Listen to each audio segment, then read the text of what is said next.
আবারও চলে এসেছি একটা নতুন ভিডিওর সাথে নিয়ে। দেখো, প্রথমেই তোমাদের দেখাচ্ছে একটা কি সুন্দর ছবি। এটা কিন্তু পুরো 3D রাধা আর কৃষ্ণের। এত সুন্দর ছবি, তোমরা ভাবছো এটা কোথায়? এটা হলো দীঘাতে। আমরা চলে গিয়েছিলাম দীঘায় ঘুরতে, আর ঘুরতে যাওয়ার আগেই কিন্তু আমরা এই হোটেলটা আগে থেকেই বুকিং করে নিয়ে তারপরেই গেছিলাম। এটা ছিল সমুদ্র দৃশ্যমান একটি হোটেল। এই হোটেল থেকে কিন্তু সমুদ্র একদম খুব সুন্দরভাবে কিন্তু দেখা যায়। এটা হলো পেট্রোল পাম্পের ঠিক পাশের গলিতেই কিন্তু এই হোটেলটা। এটা ছিল ওল্ড দীঘাতে। ওল্ড দীঘায় যে পেট্রোল পাম্পটা রয়েছে, পেট্রোল পাম্পের কিন্তু একদম পাশেই রয়েছে এই ভক্তিসাগর হোটেল। হোটেলে ফার্স্টে এন্ট্রি করেই কিন্তু তোমরা ওই খুব সুন্দর 3D পিকচারটা কিন্তু দেখতে পারবে। আর তারপরে কিন্তু আমরা রুম দেখতে চলে গেছিলাম, আর রুমগুলো কিন্তু দারুণ ছিল। আর বাইরে সব থেকে ভালো লেগেছিল প্রত্যেকটা রুমের পাশেই কিন্তু ওয়ালে কিন্তু খুব সুন্দর করে পেন্টিং করা ছিল, আর পেন্টিংগুলো কিন্তু ভীষণ নিখুঁত আর খুব সুন্দর ছিল। তোমাদেরও নিশ্চয়ই খুব ভালো লাগছে এই পেন্টিংগুলো। চলো তাহলে তোমাদেরকে একটুখানি দেখিয়ে আসি।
আমাদের রুম ছিল 503।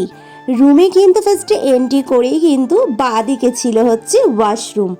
আর ওয়াশরুমটা কিন্তু বেশ পরিষ্কার পরিচ্ছন্ন ছিল। এখানে বেসিং, শাওয়ার সব কিছুর ব্যবস্থা ছিল।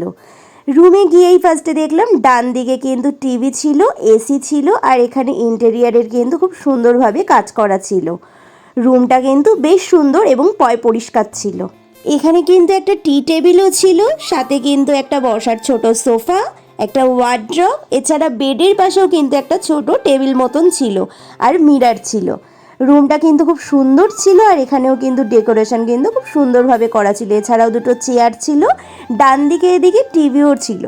রুমে কিন্তু একটা উইন্ডো, এছাড়া কিন্তু এখানে একটা ব্যালকনি ছিল। আর ব্যালকনি থেকে তো জাস্ট বাইরের তোমরা এনভায়রনমেন্টটা দেখো, মানে এত সুন্দর লাগছিল দেখতে এখান থেকে, জাস্ট ওয়াও।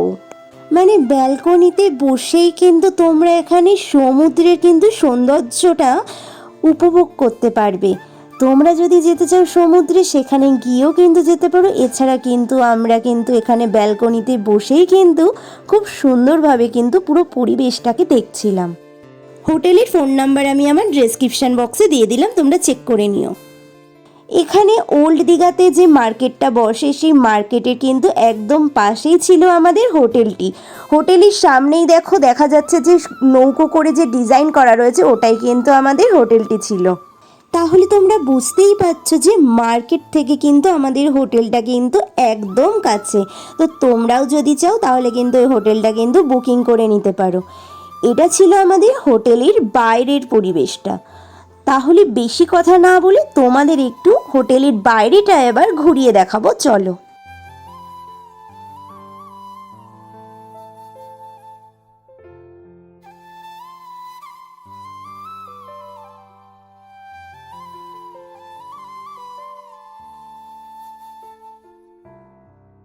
হোটেলটার সামনে কিন্তু একটা প্লেগ্রাউন্ডও রয়েছে। এখানে কিন্তু স্লিপ, দোলনা সব কিছু কিন্তু এখানে ছিল। আর এখানের যে ওয়ালগুলো ছিল, এখানেও কিন্তু খুব সুন্দরভাবে কিন্তু ড্রয়িং করা ছিল।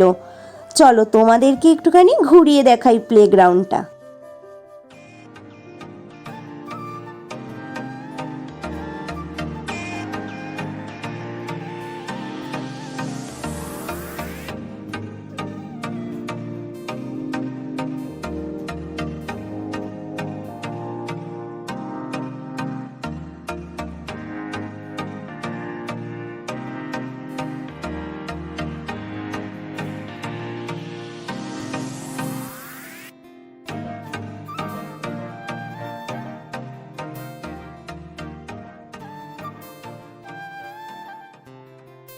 বিশেষ করে যদি তোমাদের কোনো বাচ্চা থাকে সাথে করে নিয়ে আসো, তারা কিন্তু এই পার্কটাতে খেলে কিন্তু ভীষণ মজা পাবে, কারণ বাচ্চাদের কিন্তু এখানে বিভিন্ন ধরনের খেলার কিন্তু জিনিস ছিল। হোটেলের প্রাইস কিন্তু আমি বললাম না, কারণ এখানে কিন্তু সিজন আর অফ সিজন কিন্তু ভ্যারি করে। তোমাদের আমি ফোন নাম্বার দিয়ে দিলাম, ফোন নাম্বারে কন্ট্যাক্ট করে তোমরা শুনে নিতে পারো। তবে এখানের ভাড়া কিন্তু খুব একটা বেশি না, তোমাদের আয়ত্তের মধ্যেই থাকবে। তোমরা চাইলে কিন্তু খুব সুন্দর এই হোটেলটি বুকিং করে কিন্তু সামনের সমুদ্রের কিন্তু সৌন্দর্য তোমরা উপভোগ করতেই পারো। আজকের ভিডিওটা কিন্তু এই পর্যন্তই। আমার ভিডিওটা কেমন লাগলো আমাকে কিন্তু অবশ্যই কমেন্ট করে জানিও। আর যদি আমার ভিডিও ভালো লাগে প্লিজ আমার চ্যানেলটাকে লাইক, কমেন্ট, শেয়ার অ্যান্ড বেশি বেশি করে সাবস্ক্রাইব করে দিও সবাই। আর পাশে থাকা বেল আইকনটা অন করে রেখো। Thank you.